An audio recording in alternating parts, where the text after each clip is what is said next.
Hola aventureros, aquí J, el Dungeon Master, sean bienvenidos a la Taberna de J. Antes de comenzar con el video que nos atañe esta semana, quiero responder rápidamente a una pregunta que me hizo Don Cronos en un video pasado respecto a qué aplicaciones o qué herramientas adicionales a los libros y a mis notas utilizo para narrar. Hace no mucho cambié mi celular y dejé mi celular antiguo al cual le puse varias aplicaciones de utilidad para narradores y para jugadores, y la verdad no hay nada que reemplace al lápiz y al papel. Por mucho que acá mismo te haga los cálculos y todo lo demás, encuentro mucho más cómodo, mucho más fácil, sobre todo tachar y reescribir, que pasa mucho, tener a mano siempre lápiz y papel.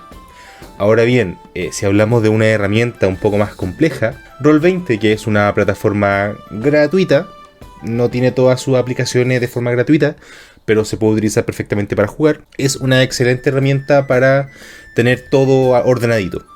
Más allá de eso, debo decir que no utilizo mucha herramienta tecnológica. Muchas gracias por tu pregunta, Don Cronos.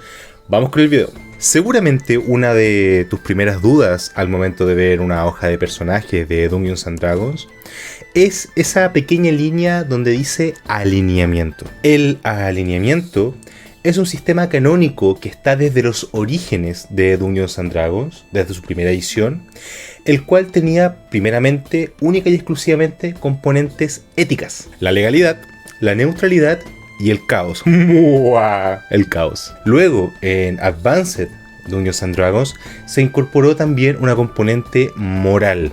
Ahí es donde entra el bueno y el malo. Y el feo. Con estos dos ejes, con el aspecto ético y el aspecto moral, se arma una pequeña matriz arrojando los siguientes resultados: legal bueno, neutral bueno, caótico bueno y todas sus combinaciones. ¿Para qué se las voy a decir todas, no? Ahora bien, ¿qué significa esto? Y es completamente necesario para poder jugar un personaje bien definido dentro de una historia. Quédate para averiguarlo. Primeramente, cuando hablamos de legal, ¿qué queremos decir con eso? ¿Un personaje legal? ¿Un abogado? No exactamente. La legalidad implica honor, confianza, obediencia hacia la autoridad. ¿Esto qué quiere decir?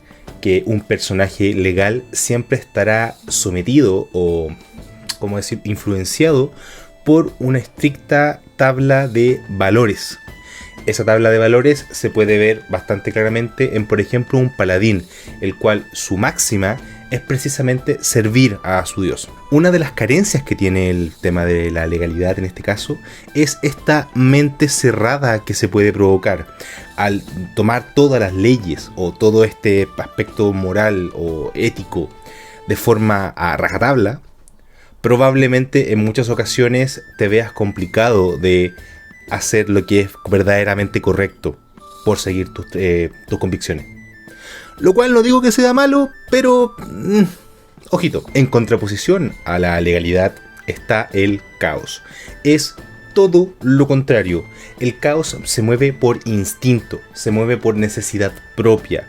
Si hay que derribar una torre de cartas para hacer que el tabernero se enoje y eche a patadas a todos los que están en la taberna para quedarte solamente hablando con él y que encarecidamente se dedique única y exclusivamente a ti porque tú eres un borracho de mierda que necesita que el cantinero esté 24 horas contigo, lo va a hacer. Además, el legal, mientras está dedicado a mantener su código de forma estricta y hacer que el resto también intente, los evangeliza, por así decirlo, al menos lo intenta, el caótico está en la misma parada. El ejemplo más claro de esto es el típico dibujo animado antiguo en donde está el diablito y el angelito, mientras el angelito te dice: no, weón, no hagáis eso porque en verdad es malulo, no, tú encárgate de hacer lo que tenéis que hacer, lo correcto. Mientras tanto el diablito te dice en el otro oído: vos, dale.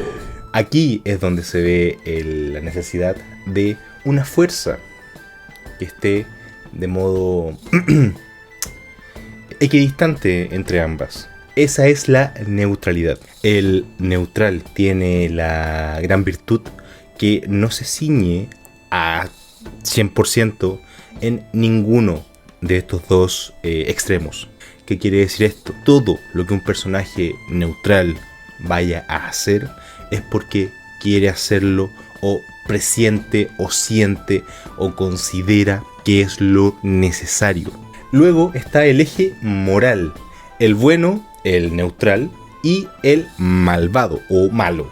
Creo que aquí sobran un poco las explicaciones, pero el bueno siempre va a estar enfocado en hacer lo correcto, hacer el bien. El malvado, en contraposición, va a encargarse de generar todo el daño posible. Y el neutral, al juntarse el lado ético neutral con el moral neutral, se genera el verdadero neutral, que ese sí es personaje que puede tomar cualquier camino. Al generarse estos entrecruzamientos entre el aspecto ético y moral, se generan 9 posibles combinaciones. Te las explicaré rápidamente. Un personaje legal bueno va a ser uno que esté enfocado completamente en hacer el bien, obviamente respetando siempre su propio código ético y moral, intentando apoyar a la mayor cantidad de seres posibles. Esto quiere decir que, a pesar de poseer cierta predilección por otros personajes buenos, haciendo de una especie de paladín de los inocentes, bajo ciertas circunstancias también podría ayudar perfectamente a un personaje malvado. El neutral bueno. El neutral bueno se puede considerar como el benefactor. Es el hace el bien sin mirar a quién. Mientras que el legal bueno se ve la necesidad de hacer lo correcto porque sus mandamientos, sus creencias le ordenan o le exigen hacerlo, el neutral bueno lo hace por convicción propia. Obviamente no se sienten atados a ningún tipo de orden social, así que simplemente hacen lo correcto porque ellos consideran que es lo correcto. El neutral puro.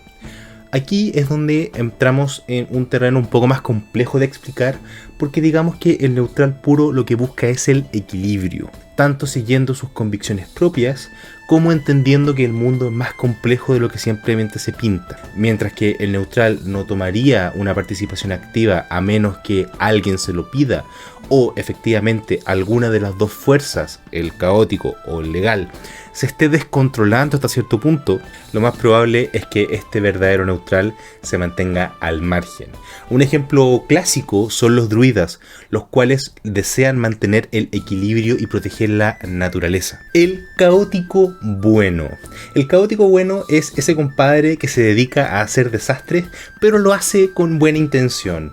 Si es necesario iniciar una pelea para rescatar a alguien, el caótico bueno va y lo hará. Es la mezcla entre un buen corazón y un espíritu libre. ¿Esto qué quiere decir?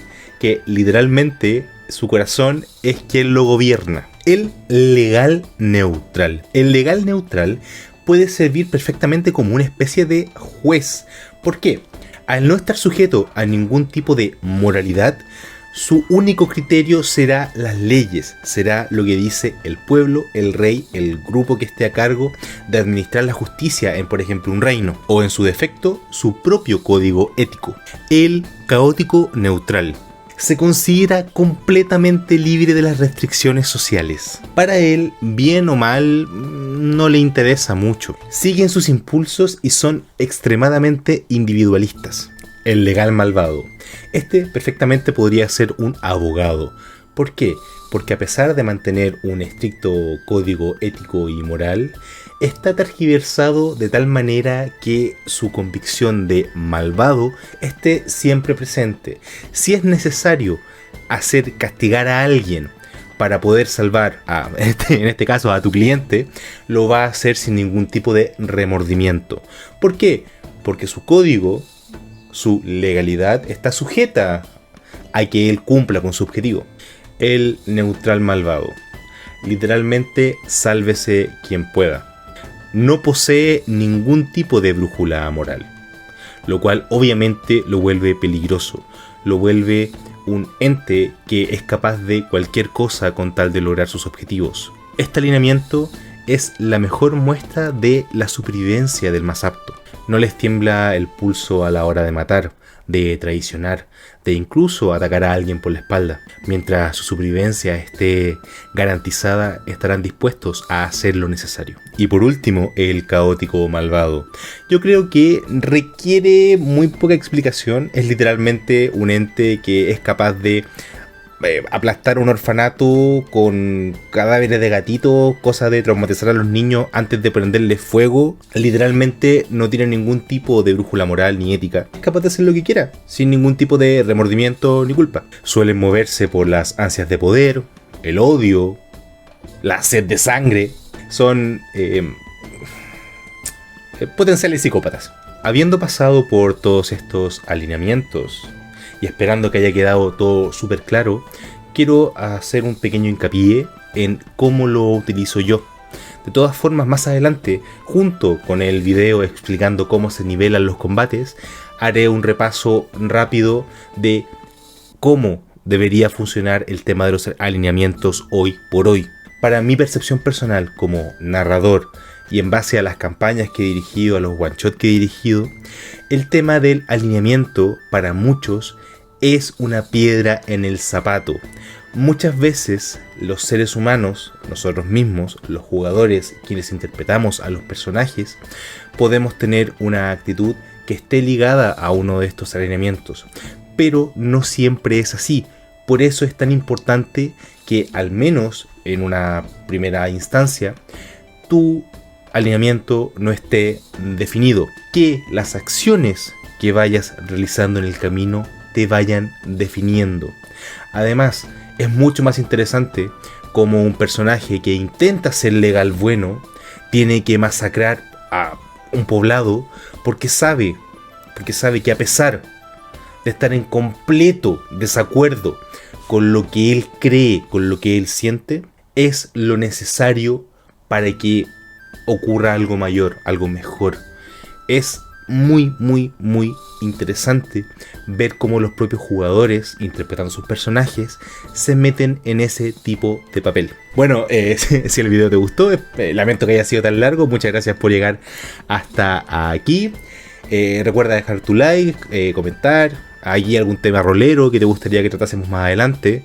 Tengo pendiente también algunas consultas que me mandaron por Instagram, que lo veré en una próxima ocasión, que es ¿qué pasa con el bien y el mal dentro del juego?